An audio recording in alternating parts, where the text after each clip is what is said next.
Namaste, Jai Bharat. Some days back, I wrote a book on Jihadi terrorism. I've named the book, which was published by Mansharam Manoharlal in New Delhi, and the book was named Jihadi Terrorism on the Trail of its Epistemology and Genealogy. My objective was to analyze the phenomenon of jihadi terrorism epistemologically and also try to find out its root in Bharatiya Indian context. But of that, I have not gone into the types of terrorism. That was not my concern. My concern was epistemological and also to a great extent to discuss about how it all must have originated. And of course, in the context of my nation. I haven't gone outside the context of my nation because that was not in the program of my work. So I haven't gone into types of terrorism. But much later, it becomes evident it's not that just jihadi terrorism as we understand it prima facie, but there are varieties of jihadi terrorism. And one such variety is love jihad. And then later people have discussed much about love jihad. The phenomenon is simple. The premises are straightforward and simple. That is a very handsome Muslim boy. He is supported by some groups or agencies. They give them first motorbikes and good dresses and some pocket money to spend on girls. His mission, not very educated, but impress. They're capable of creating impressions for which they're trained. See, look at the structure. There's some organization or group who recruits possible jihadis to create love jihad, then train them, then equip them, fund them. Then they go around, try to trap Hindu girls. Slowly, once these girls are trapped into love, it's very platonic kind of love, the project to begin with. And once the girl gets attracted, then it goes seriously, and then this man promises so many things, and then traps her, and then sexually uses her. Once a Hindu girl is sexually used, she becomes very dependent on the man who had abused her.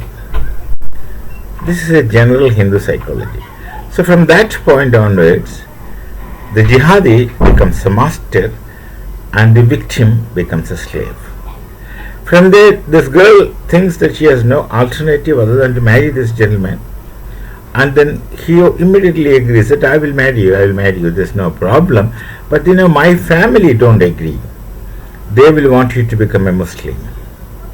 Then she would try to resist her best, but then in time that resistance becomes weak. And then she thinks, Hindus think that what's the difference between this and that religion? Hindus have that kind of thought. They don't find differences in that sense. So she would agree, and once she gets, then he makes it a point that she gets converted, then marries her, nikah, then take her to some area. If it is her family, they are also in support of this phenomenon. Taking her to some places where there will be other people, then he will have friends, they will all sexually use her, and then finally she becomes a sexual slave and either continue suffering under him.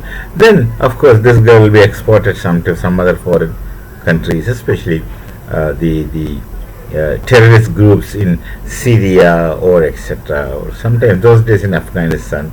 Now it's not there. Afghan government is very strong against this terrorism and will be sent to all these places. There are many instances and incidents and cases where the trapped girls gave birth to many boys in the terrorist camps, gave birth to many children, not boys, in the terrorist camps, and who's the father, etc. They're unable to say. That kind of a life. For the radicals, a woman is only an instrument for reproduction and for his sexual enjoyment. Beyond that, a woman has no identity and no personality, obviously. So this is a concept of love jihad what we see. Now, why I say this is a new kind of jihad has been reported from Maharashtra, Nasik. That's corporate jihad. Things are very clear. TCL is a nationalist company. They have a history of being hardcore nationalists, very strong nationalists, and their contribution to nation building is unquestionable. Great contributions they have made. The entire group, great contribution to nation building, and they're hardcore nationalists. That's the history of the TCL whole group. There, this corporate jihad took place. It's simple. The HR manager, a Muslim girl, name I have not noticed. I heard the names, but no need. The HR manager, a Muslim girl, willfully recruits Hindu girls and puts them under the group with a Muslim head boy. And he has been given most likely explicit instructions. Now all these boys, the group leaders who are supposed to groom these new recruits, are jihadis. They are trained jihadis, either by this girl, not likely, but other groups operating from outside. Job, group leader, then this kind of debauchery life. These girls are there, he is group leader, then he takes them for corporate tours to resorts where sexual abusing takes place, and 8 girls reported against these people. So it came to limelight. The girls reported, I think they filed police cases. So it comes in the limelight. Of course, TCL is a hardcore nationalist company. The HR manager is arrested, except one. 8 is the number, if I'm not wrong. 8 were to be arrested, 7 are arrested, 1 is absconding. The group leaders. That's it. Now it's in the safe hands. Maharashtra is ruled by BJP. They are nationalist government. We cannot afford this kind of jihadi activities in our society. Hindu society is a pluralistic society. Necessarily and logically pluralistic society, where this kind of separatist movements can't be afforded. It's not just jihad, love jihad, or this is corporate jihad. This creates differences among our society. We hold the epistemology of coexistence of the multiple and plural, following right from the last sukta of Rigveda, Sangachatvam Samvadatam. And with such philosophy, such tradition, such culture behind us, we cannot afford to have separatism. There are people, some want to have an exclusive South just because South Indians don't speak Hindi, not for the fault of the nation, but the fault of the politicians in South who had not promoted Hindi. Not only that they have not promoted Hindi, but also it is a case that they created anti-Hindu sentiments, anti-Brahman sentiments, etc., etc., etc. Which anti-Brahman sentiments outrightly indicates anti-Vedic sentiment and anti-Hindu sentiment. That's a story. This kind of separatism we cannot afford to have. This nation's coexistence is the strength of this nation. Coexistence of the multiple and plural, which nobody had created, that we have been given. It has been given to us through the Vedas, Rig Veda. Say, the last sukta in the 10th mandala explicitly talks about togetherness. So it does not come from outside. So we cannot afford to have any kind of separatism, any kind of why don't you give this for South?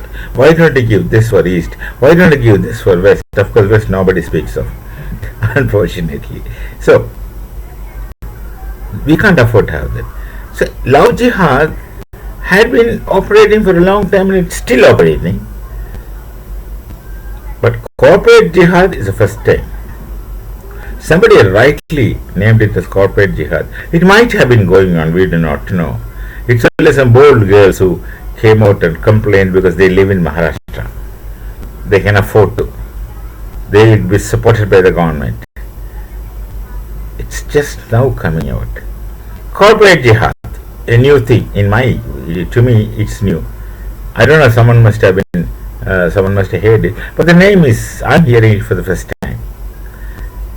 And it must have been definitely happening for quite some time, long time probably. So, those who are in corporate sector, please be careful.